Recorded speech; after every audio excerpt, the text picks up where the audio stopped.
आज की कहानी है सुनसान सड़क, एक भयानक यात्रा।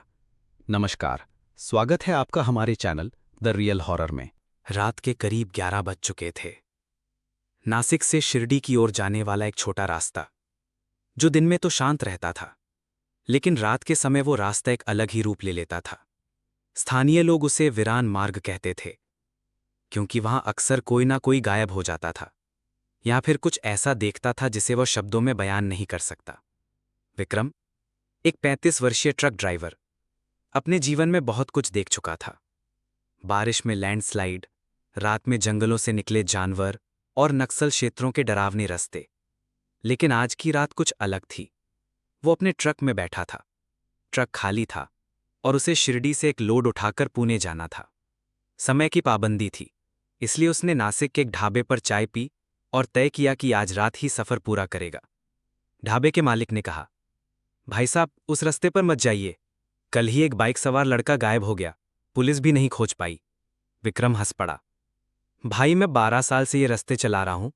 भूत प्रेत से ज्यादा डर तो ट्रैफिक और एक्सीडेंट से लगता है। वो ट्रक स्टार्ट करता है। इंजन की आवाज और टायरों की घर्षण एक अजीब सन्नाटे को तोड़ते हैं। विक्रम ने जैसे ही उस सुनसान रास्ते पर प्रवेश किया, घने पेड़ों की छाया और हल्की हल्की धुंध ने रास्ते को और रहस्यमय बना दिया। रास्ता बिल्कुल खाली था, ना कोई वाहन, ना कोई आदमी। मोबाइल नेटवर्क पूरी तरह गायब हो चुका था। अचानक कुछ दूरी पर ट्रक की हेडलाइट्स के सामने एक औरत खड़ी दिखी। सफेद साड़ी, लंबे खुले बाल और चेहरा झुका हुआ। ट्रक की आवाज चीरती हुई रुकती है।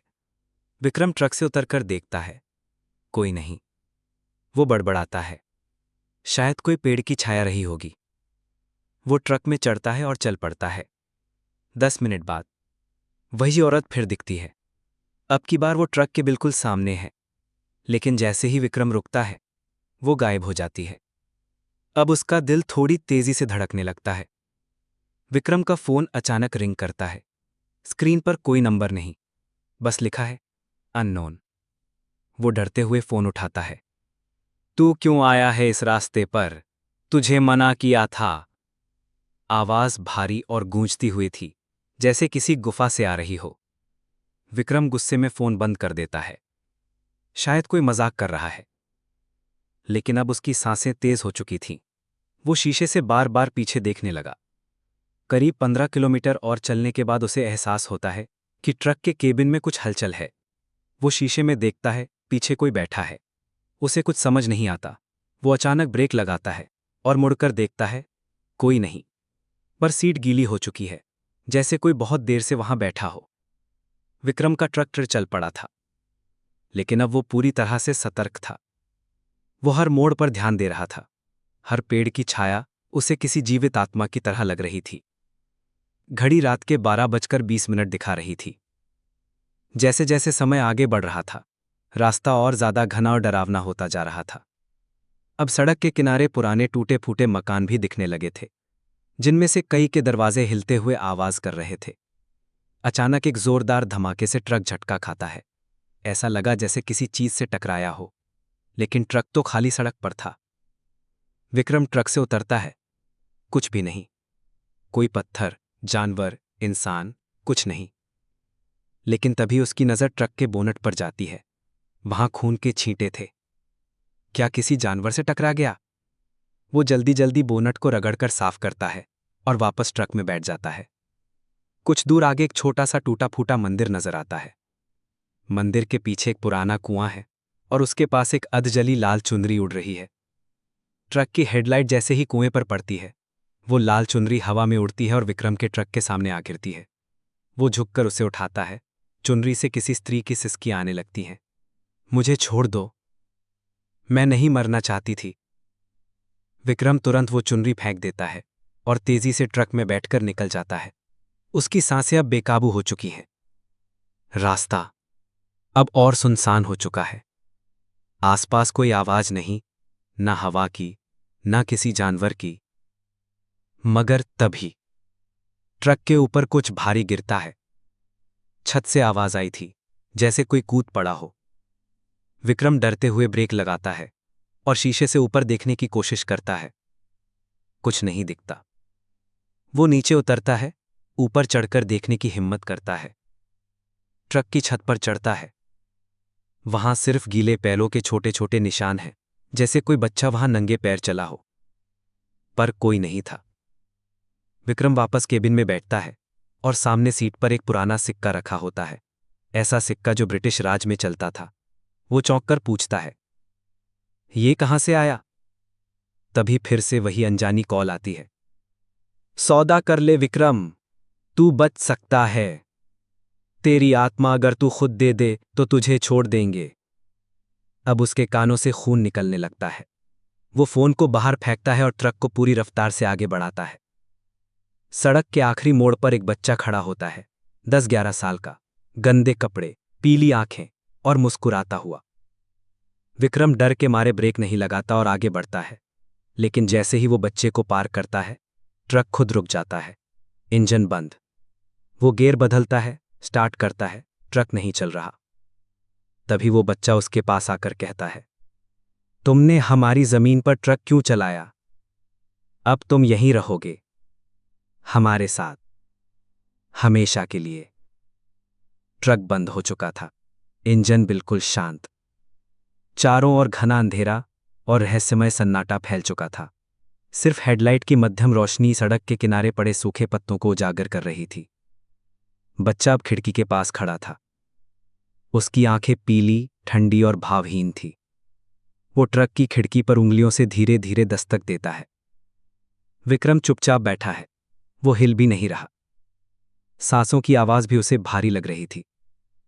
अचानक बच्चा बोलता है, मैंने तुमसे कुछ पूछा था, अब जवाब दो या अंदर आ जाऊं। इतना कहते ही वो बच्चा झपाटे से गायब हो गया। लेकिन एक क्षण बाद ट्रक की पिछली सीट से हंसी सुनाई दी।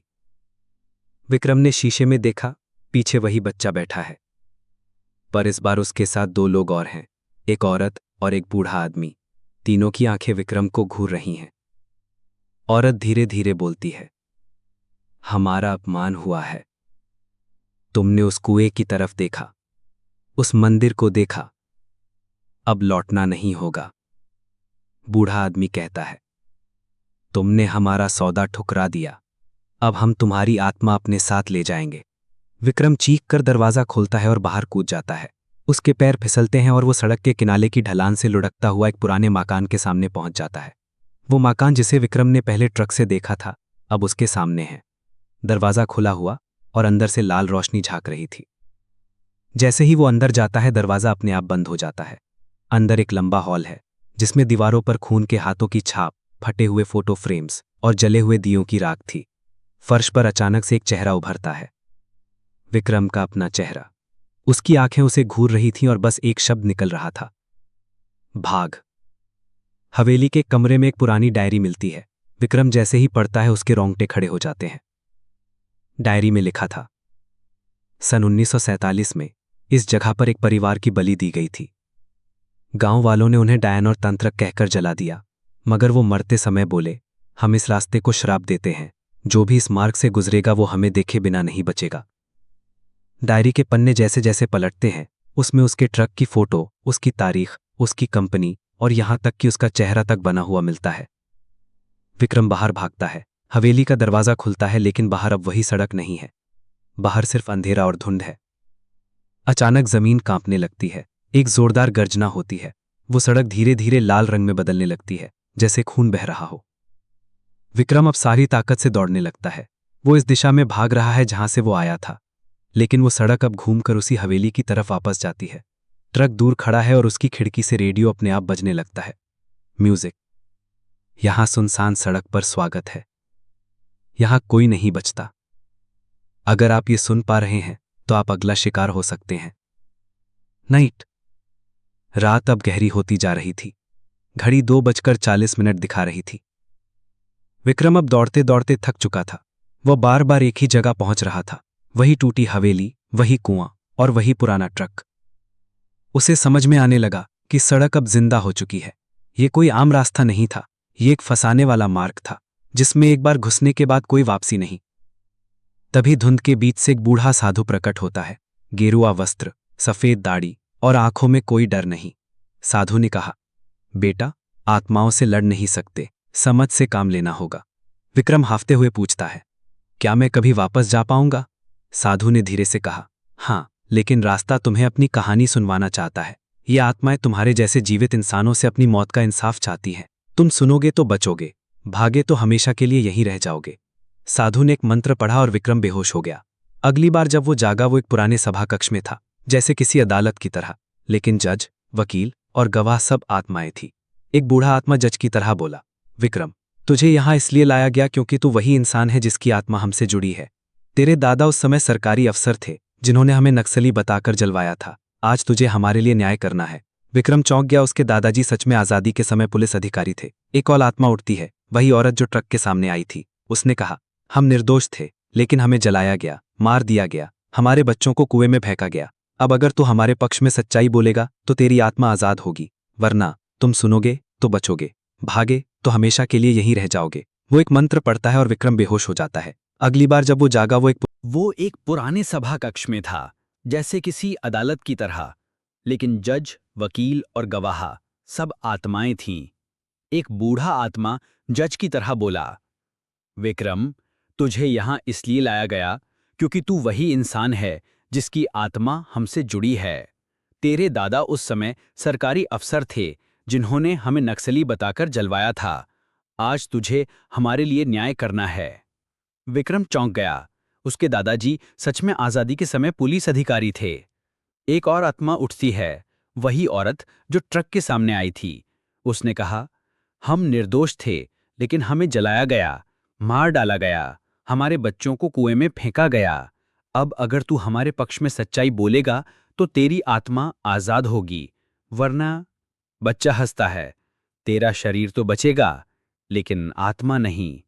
विक्रम खड़ा होता है और कहता है, मुझे माफ कर दो, मैं कुछ नहीं जानता था। मैं वादा करता हूं इस पूरी कहानी को दुनिया को बताऊंगा। मैं अदालत में केस दाखिल करूंगा, मीडिया तक ले जाऊंगा। आत्माएं शांत हो जाती हैं।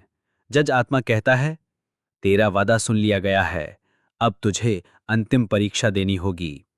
विक्रम को वापस ट्रक में बैठाया जाता है, लेकिन इस बार ट्रक अपने आप चलने लगता है, पागलों की तरह, बिना ब्रेक, बिना कंट्रोल। सामने खाई है, ट्रक सीधे उसकी ओर दौड़ रहा है। रेडियो फिर बजता है, विक्रम, तू अगर वादा निभाएगा तो ये खाई पुल में बदल जाएगी, लेकिन अगर झूठा निकला तो यहीं सब खत्म। आसमान में हल्की रोशनी है, घड़ी सुबह के 5 बजे दिखा रही है। विक्रम ट्रक से उतरता है, जमीन पर बैठकर भगवान का नाम लेता है और खुद से वादा करता है, मैं उनकी कहानी दुनिया तक पहुंचाऊंगा, ताकि फिर कोई इस रास्ते से यूं ना गुजरे। रात गुजर चुकी थी। विक्रम की ट्रक अब एक नई, साफ और रोशनी से भरी सड़क पर खड़ी थी।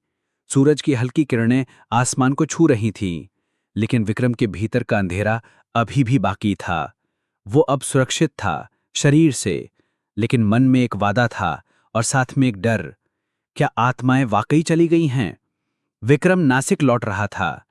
हर जगह उसे अब वही लाल चुनरी, वही बच्चे की हंसी और उसी मंदिर की परछाई याद आ रही थी। उसने सबसे पहले शिरडी के पास वाले मंदिर में जाकर माथा टेका और वही पुराना साधु फिर से मिला। साधु मुस्कुराया और कहा, बेटा, तू बच गया, लेकिन याद रख, जो वादा तूने किया है उसे भूल मत जाना, वरना जिनसे तू भागा है वो फिर तुझे ढूंढ लेंगे। पुणे लौटते ही विक्रम ने एक रिपोर्ट बनाई। उसने अपने दादा की पुरानी डायरी खोजी, जिसमें 1947 के समय की कुछ घटनाओं के बारे में लिखा था। एक गांव में तांत्रिकों का संदेह, 5 लोगों को गोली मार दी गई, कोई सबूत नहीं था। विक्रम चौंक गया, ये वही लोग थे। उसने सोशल मीडिया पर एक पोस्ट लिखी, सुनसान सड़क की आत्माएं न्याय मांग रही हैं, मैं उनका गवाह हूं, मैं जिंदा हूं, मैंने देखा है। पोस्ट वायरल हो गई। कुछ ही दिनों में एक लोकल न्यूज़ चैनल ने उसका इंटरव्यू लिया। जब उसने आत्माओं, मंदिर, कुएं और हवेली की बात की तो कुछ लोग हंसे, पर बहुतों ने उसे गंभीरता से लिया। एक पत्रकार बोली, विक्रम जी, क्या आप इस कहानी पर एक डॉक्यूमेंट्री बनाना चाहेंगे? विक्रम ने कहा, हाँ, लेकिन मैं चाहता हूं कि पहले वहां की जमीन की खुदाई हो। सरकारी अनुमति मिलने के बाद उस पुराने कुएं की खुदाई शुरू हुई। कुछ ही दिनों में वहां से 3 नर कंकाल निकाले गए। एक औरत का, एक बच्चे का और एक बूढ़े आदमी का। डीएनए टेस्ट में पता चला ये 70 साल पुराने थे। ये देश भर की खबर बन गई। एक रात विक्रम अपने ट्रक में सो रहा था। अचानक उसे खिड़की पर टक टक टक की वही आवाज सुनाई दी। डरते हुए उसने शीशा देखा, कोई नहीं था। पर अगली सुबह ट्रक के डैशबोर्ड पर एक चीज रखी थी, वही पुराना ब्रिटिश सिक्का। नीचे एक पर्ची पड़ी थी, हम वादा निभाने वालों को नहीं डराते, हम बस याद दिलाते हैं। विक्रम ने आत्माओं की कहानी एक किताब में लिखी। नाम रखा सुनसान सड़क, आत्माओं की अदालत। किताब बेस्ट सेलर बनी। वो अब आत्मा पीड़ित गांव में जाकर सच को सामने लाने वाला एक्टिविस्ट बन चुका था। एक महिला उससे मिलने आई। उसने कहा, मैं वही आत्मा हूं जिसने तुम्हें ट्रक में दिखाई थी। अब एक और आत्मा की कहानी सुननी है तुम्हें। विक्रम मुस्कुराया और कहा, मैं तैयार हूं। विक्रम अब एक जाना माना लेखक और सामाजिक कार्यकर्ता बन चुका था। सुनसान सड़क की कहानी ने कई लोगों की आंखें खोल दी थी। मगर उस दिन जब वो महिला उससे मिलने आई, कहानी फिर से शुरू हो गई। उसका चेहरा जाना पहचाना लग रहा था, जैसे कहीं पहले देखा हो। वो महिला बोली, मेरा नाम रूपा है। मैं उसी हवेली में मारी गई औरत की बहन हूं। मैं जिंदा हूं, लेकिन मेरी आत्मा अब भी भटकी हुई है। विक्रम चौंक गया। अगर आप जिंदा हैं तो आत्मा कैसे भटकी है? रूपा ने धीरे से कहा, जिस रात मेरी बहन को जलाया गया, मुझे बेहोश कर कुएं में फेंक दिया गया था। मैं बच तो गई, लेकिन मेरी आत्मा वहीं अटकी रही। तुमने मेरी बहन को न्याय दिलाया, अब मेरी आत्मा तुम्हें आखिरी सच दिखाएगी। रूपा ने विक्रम का हाथ पकड़ा और अचानक कमरे में अंधेरा छा गया। विक्रम अब एक और समय में था, 1947, उसी रात, उसी हवेली के अंदर। वो देखता है, लोग मशालें लिए आए, बच्ची को छीनते हैं और एक निर्दोष परिवार को एक झूठे आरोप में जिंदा जला देते हैं। वो भीड़ में एक चेहरा देखता है, उसका दादा। लेकिन जैसे ही वो चीखने जाता है, सब रुक जाता है। एक आत्मा आकर कहती है, अब तुम देख चुके हो, अब फैसला तुम्हारा है। अगली सुबह विक्रम ने एक वकील से संपर्क किया और 1947 में मारे गए परिवार के नाम पर एक स्मारक और माफी याचिका दायर की। सरकार ने उसे गंभीरता से लिया और शिरडी के पास एक नया बोर्ड लगाया गया, सुनसान सड़क, शहीद निर्दोष आत्माओं की याद में। उसी रात रूपा दोबारा मिलती है। वो मुस्कुराकर कहती है, अब हम जा रहे हैं, शुक्रिया। और धीरे धीरे उसकी देह पारदर्शी होकर आसमान में विलीन हो जाती है। अब विक्रम ट्रक नहीं चलाता, वो गांव-गांव जाकर अनकही आत्माओं की कहानियां इकट्ठा करता है। हर बार जब कोई उससे पूछता है, क्या भूत सच में होते हैं? वो मुस्कुराकर कहता है, भूत वहीं होते हैं जहां इंसाफ अधूरा हो। विक्रम आंखें बंद कर लेता है। ट्रक उछलता है और फिर एकदम शांति। वो आंखें खोलता है, ट्रक सुरक्षित पुल पर खड़ा है। पीछे मुड़कर देखता है, वो सुनसान सड़क, हवेली, आत्माएं सब गायब। कहते हैं उस रोड पर आज भी उसकी आत्मा है।